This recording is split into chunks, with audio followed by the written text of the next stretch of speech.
Welcome to Coffee Talk, real stories from real people. I'm your host, Kate Coffey Bacon, and every Monday we'll sit down for honest conversations about successes, failures, and the lessons we learn from both. So grab your coffee, settle in, and let's talk. My guest today is Kelsey Coffey, a fitness and wellness coach, building a business, and I love this so much, rooted in empowerment and a true mind-body connection. So today we're going to talk about her journey from the fine dining world of New York City through unexpected challenges, really big changes, and how she discovered the power of consistency, forgiveness, and beginning again, and how that has become the mission of her business, Kasanova Fitness. So her story is so deeply inspirational and one I have been lucky enough to be front row for. You may have gathered from the last name connection that Kelsey is indeed my sister. So buckle up, Buttercup. You're in for a double shot of espresso today. So Kelsey, welcome to Coffee Talk. Let's start with your story. So I started, working in fine dining in the city, and then COVID hit, and I felt like FOMO was running my life. I felt like if I wasn't working in the crazy, intense nightlife sort of environment, then I wanted to be deeply immersed in it. So I felt like I never gave. In retrospect, I know I never gave my body or my mind a moment to breathe. And so I was pretty unhealthy. I was walking and moving constantly. So I physically wasn't that different, but I was nowhere near healthy and like just crazy hours, and I was never breathing. So COVID brought that screeching halt to there is no party to be at. There is no shift to work. There's no energy that like I need to be next to. It's just me and myself. That's what sensitized me to who am I? What am I doing? Why am I so obsessed with being other places and seeing and experiencing when I really am complete? I am whole in myself. And I really figured out I didn't like me so much. And I had a lot of bitterness in me, like a lot of issues with myself. Maybe I feel like I let myself down and I wasn't while I was very proud of where I was physically in the world. I come from a small town in Georgia and made my way to New York City. Like what the way I was living had no longevity. And if I was right where I was, 20 years from now, not I would not be proud of that. I wasn't building anything for myself, you know? So COVID was that wake up call of like, what are you doing to make future you proud? You have a long-standing history with fitness, and you have competed, you have trained. I have seen you at like the tippy top of fitness. So what do you think changed from those days where it was just all this, from the outside, it was perfection. It really Thank- was. I have so many stories to tell about us, right? Because we're family, that you and I ran a Spartan together and you kicked my ass. And I was determined that I'm 12 years older than you. And I was determined that I was at least going to cross the finish line with you. And I did, but I almost died. But you have always been in shape. You have always had that. We're talking about two different things in this coffee talk. We're talking about the outside and the inside, right? So Right. Absolutely. always had that exterior level. Thank you. What changed? What happened that made you start looking inward? Was it COVID? Was it getting by yourself? Yeah.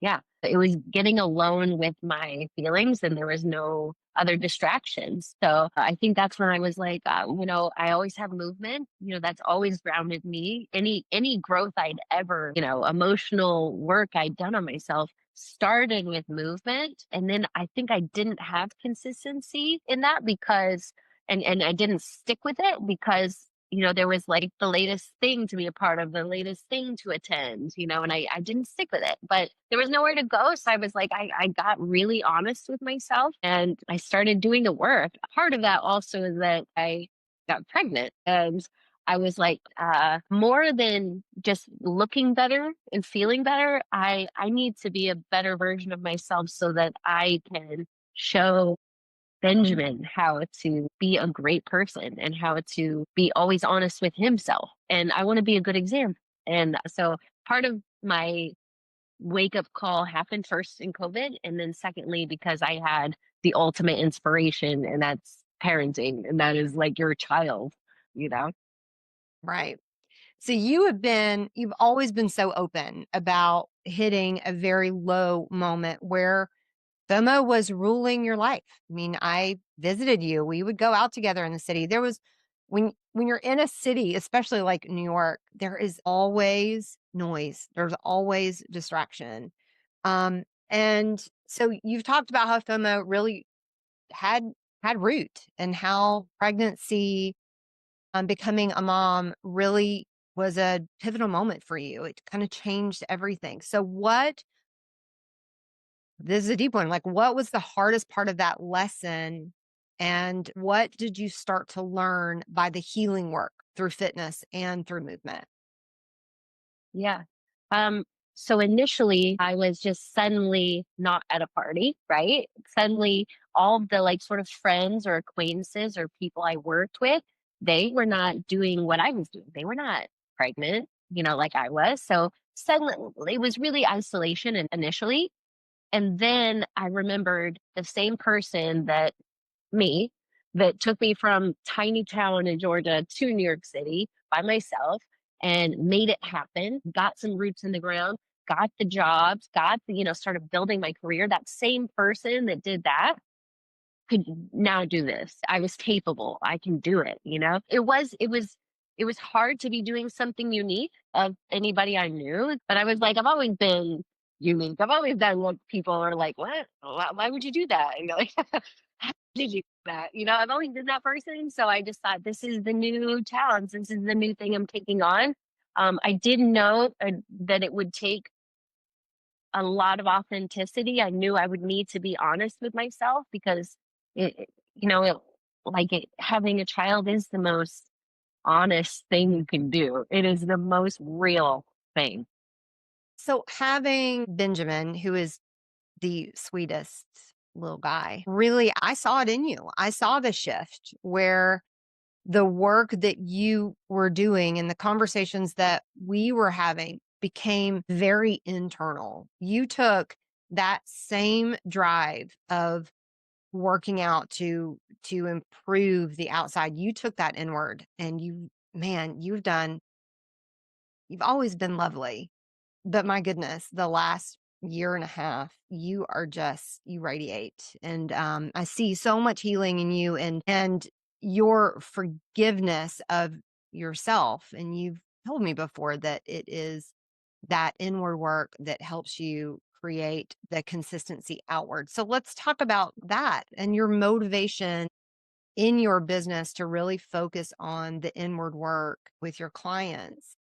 I think something huge here is that, sometimes when someone is maybe out of their prime, maybe you're in your 30s, maybe older, 40s, 50s, however, there's this image of you remember when you look like this, or that you could do this physically, or you did that really well, or you were so hot, or whatever, right? You have this image of, let me get back, right? And I so wholeheartedly reject that narrative because the me that I'm now and the me that people can be is the new me, is a me they've never been. And to me, there is nothing more inspirational than there is no ceiling. There is no, especially in the process. There is such beauty in that process of becoming something you've never been and learning to like this newer, even the process of changing. It can be uncomfortable. It can be a lot of things, but it also is exciting to see what you're capable of. Movement in a new way, emotional growth in a new way, things that used to rock you don't, things that used to like you got to say something. Now don't in this process of forgiveness, but like learning to appreciate your body and how it can move and how it can grow and change, like that creates this kind of inner peace and inner confidence that is unmoved, unshaken by what somebody else is doing and saying. And that is such an organic thing that I'm like, I would love to, if I could, be a part of someone coming into that realization that they're capable of that. And that's the most powerful thing, part of my story, to know that anyone and everyone is capable of that is awesome. So many things stand out to me in your story, but one of the reasons that I wanted you to share your story with the audience here is your philosophy that consistency is more important than intensity and that we can all begin again after setbacks. I was reading a story today, a blog of women that began these big notable careers in their 40s and their 50s and their 60s, that we can all start again. And sometimes the best is yet to be. So, for someone listening that might feel like they are stuck or not ready or maybe not enough, which so many people that we know struggle with that one, I'm not enough. What encouragement would you give them to start and to keep going? I would say start small. And part of this process is learning to trust yourself, learning a sense of follow through. And, at the end of yoga practices, I know you have a big yoga background. At the end of a practice, at the end of a class, you thank yourself. You thank yourself for showing up. You thank yourself for giving yourself this gift. And it's a way of showing love for yourself, gratitude for this gift of life, right? So, in the same way, setting a small goal, a doable goal, something like a 10-minute walk after a meal, and finding a measurable period of time. So for the next month, something like for a month, I'm going to walk 10 minutes after dinner 3 days a week. Go ahead and look at your schedule and see, oh, I have this, which days you can do, but find something that you can show yourself that you're worth it, you can follow through. And then at the end of that, set another goal. And so this is how you build consistency. This is how you learn to trust yourself. This is also how the people in our lives learn that you are serious about it and to respect that, you know, because it's like everybody's got people in their ears and people in their lives, they're like, "What are you doing? Why would you do that?" So you have to say, "I care about myself, and I'm worth investing in small ways and big ways." I really love that you say you have to learn to trust yourself. And I think, from my own healing and my own kind of reconciling, you don't get to be 45 years old without, so a little bit of spicy in the history. But, you say you have to learn to trust yourself. And I can say, like, from my own story, that has been key for me too, knowing that if I say I'm going to do something, that I trust myself, that I'm going to do it. If I say, I'm going to go to the gym 3 times a week, I'm going to, you know, eat my 120, 140 grams of protein every day, I'm going to do that. I can trust myself. Yeah, girl.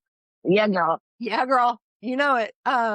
That if I'm going to do that, I'm going to do it. And I'm going to do it. And then I'm going to make a plan because I am enough, because I am my story. I am the one that makes those things happen for myself.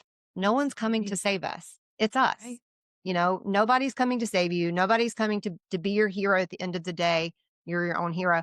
And I think in a healing journey, when you can get to that point and say, I'm enough and I trust myself, then to your point, 100%, that internal change, something flips Yeah. and things start falling into line. It feels silly to say those kinds of phrases like, "I'm beautiful. I am strong. I am consistent. I'm a good friend." What feels the first time you ever do that, it feels like, "Why do I think that? Do I think that? Why would like, am I?" Yeah. And the thing is you've gotta start. You have to start somewhere. And so to look yourself in the mirror, it really is doing something on the subconscious. I mean, there's this is a rabbit hole. This is a passion of mine, but there's a way that you can wash your brain with with the reality that you want to create. And it's hard for things to just suddenly be true for you. So you've got to work on it. Mhm. And anyway, so I love the mind part of this because it's the biggest it's the biggest indicator of where you're going and whether you can go far, whether you can make these achievements. Of course, part of this is writing the goals down. Part of it is saying it, look at it, think about it. When I'm not listening to coffee talk, I want to be, I like what you did there. I I like want that to, one. I love you. I do. I want to be meditating on what my goals are for today, tomorrow, for the week, for the month, and part of that is in the mothering too. What kind of Mm. goals do I have for Benjamin?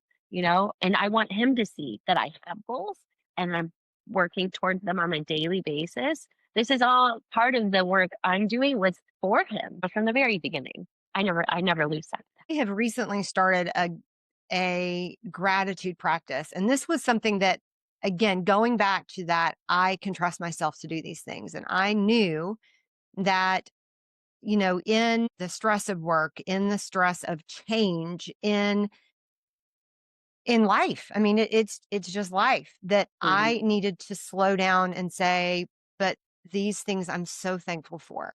And I think I'm good at doing that outwardly. I'm not good at doing that with myself. I think that's a very common thing that a lot of people struggle with, right? Just to say, let's slow down and say, so every night, every morning, some point in my day, I write it down, 8 things I am grateful for.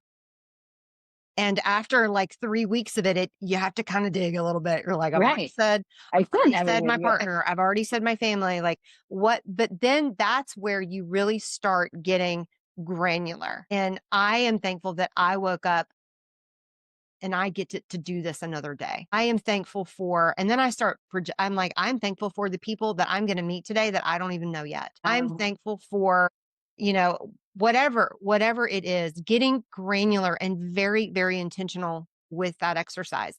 So Right. 8 things I'm grateful for. And then I write down 5 I am statements. And it does feel a little silly, but it is empowering and not in an arrogant way, in a very fulfilling, big way. You carry it from that Yes. moment. You carry it because you believe those things. I You right. told yourself it and you wrote it because it's true. You wrote it because you believe it. Yeah. So to be reminded that those things are true and real is so powerful. Yeah. Like it's huge. I think there's power in saying I am also thankful for the things that are going to be, that are not here now, because I trust myself and I know that I can do hard things, that I'm going to create a reality Mhm. for myself. So this is like what a powerful conversation that I feel like we as people need to be having more of, and this level of deep work inside, because that's where it starts. Well, Kelsey, tell us where we can find you on Instagram, since it's the app that you can't live without. How can we find you out there in the World Wide Web? At Kelsey Casanova _ Casanova with a K at Kasanova Fitness. Okay. I will drop both of those into the comments that will go with this podcast so that people can find you and follow along. I know that you are going to do very big things. You always do. So it is such a privilege truly to be front row and cheer you on and watch all that's yet to be. It's going to happen. And I'm already grateful for the things that are going to happen for you. Thank you for joining us today on Coffee Talk. A special thanks to my guest for sharing their story, and to you, the listener, for being a part of this conversation. If you enjoyed today's episode, be sure to subscribe so you never miss a Monday morning chat. Until next time, I'm Kate Coffey Bacon, and this has been Coffee Talk.